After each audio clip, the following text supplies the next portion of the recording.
Museum Konferensi Asia Afrika meski telah memiliki layanan virtual tour, tetapi layanan ini masih belum diprioritaskan.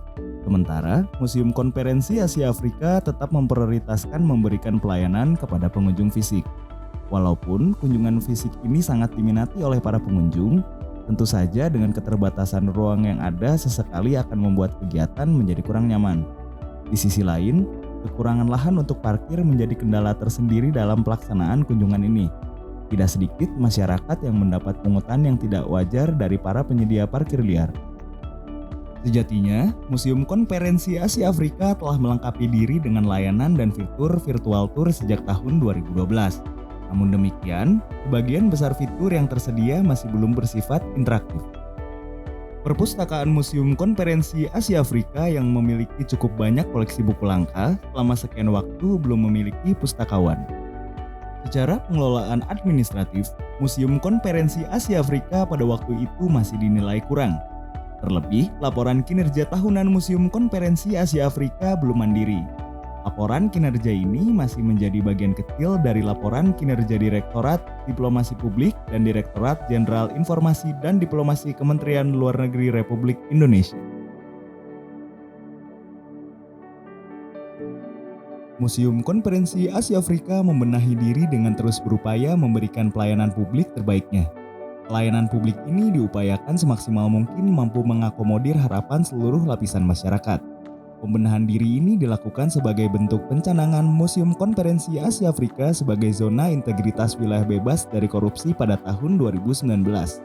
Tidak hanya berorientasi keluar, namun pembenahan itu juga dilakukan di dalam tubuh Museum Konferensi Asia Afrika, baik secara administratif perkantoran maupun karakter dan semangat anti korupsi tiap individu yang menjalankan tugas pelayanan.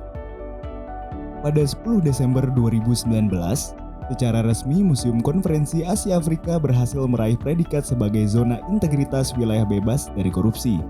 Penghargaan ini membawa tanggung jawab tersendiri untuk terus memperbarui diri agar pelayanan publik semakin relevan dengan perkembangan zaman dan kebutuhan masyarakat.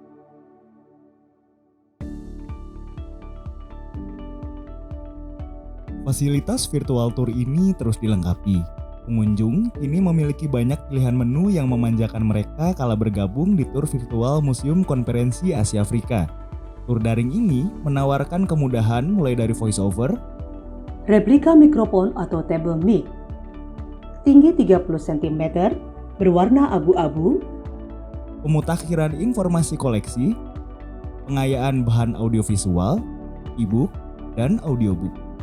The Bandung Connection, Konferensi Asia Afrika di Bandung, tahun 1955,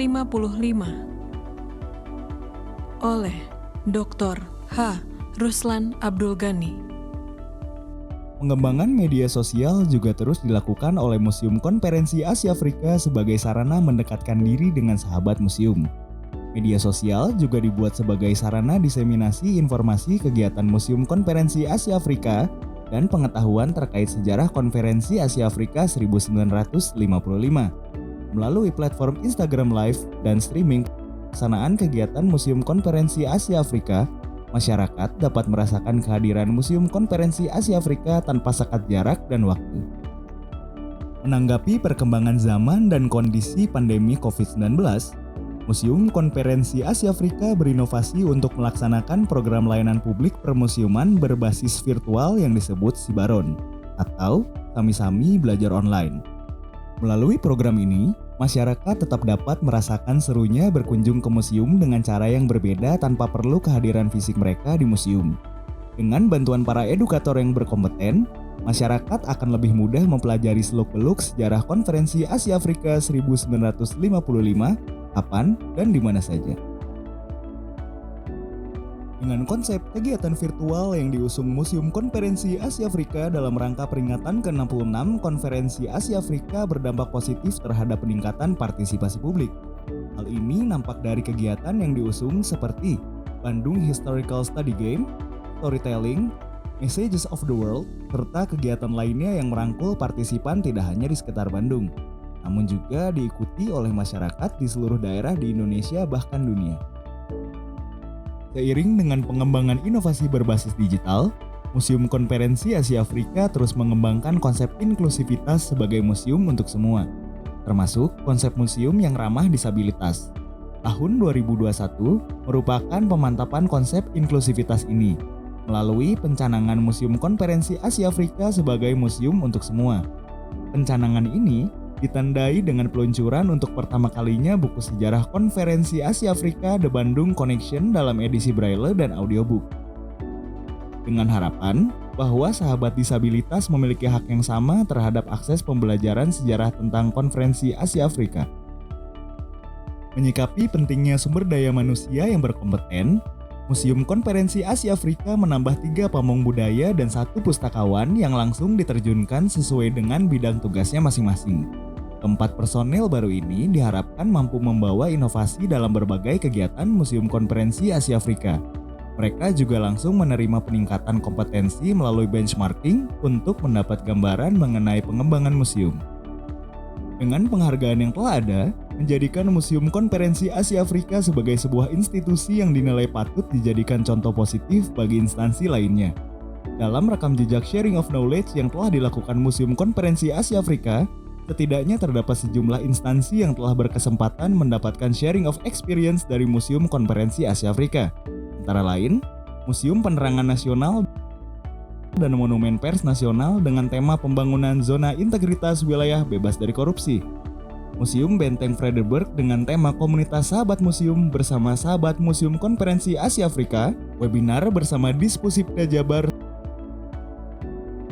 serta Instagram Live bersama Arsip Nasional Republik Indonesia atau ANRI dengan tema Arsip Konferensi Asia Afrika 1955. Semua upaya inovatif itu berbanding lurus dengan opini positif yang diberikan publik sebagai penerima manfaat produk pelayanan publik. Hal ini terungkap dari sejumlah angket yang disebar Museum Konferensi Asia Afrika secara rutin. Di samping angket, Museum Konferensi Asia Afrika juga menempuh instrumen preventif lainnya. Kemudian, di setiap sudut ruang museum tertera infografis anti korupsi atau gratifikasi.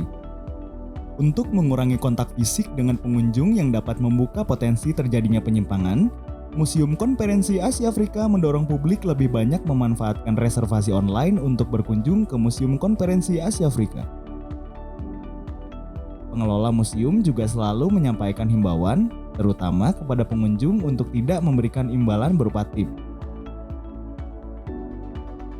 Ini terkait erat dengan fungsi Museum Konferensi Asia Afrika yang memberikan pelayanan bersifat jasa kepada para pengunjung secara cuma-cuma. Beberapa di antaranya yang diterapkan Museum Konferensi Asia Afrika adalah dengan mengedepankan mekanisme whistleblowing system dan pemanfaatan media sosial. Tahun 2021 merupakan harapan baru bagi Museum Konferensi Asia Afrika untuk menuju totalitas sebagai institusi yang berintegritas, profesional, dan senantiasa mengedepankan pelayanan prima untuk masyarakat. Dengan komitmen yang tiada henti, Museum Konferensi Asia Afrika akan terus berbenah diri, merespon harapan publik dengan berbagai inovasi, menuju zona integritas wilayah birokrasi bersih dan melayani.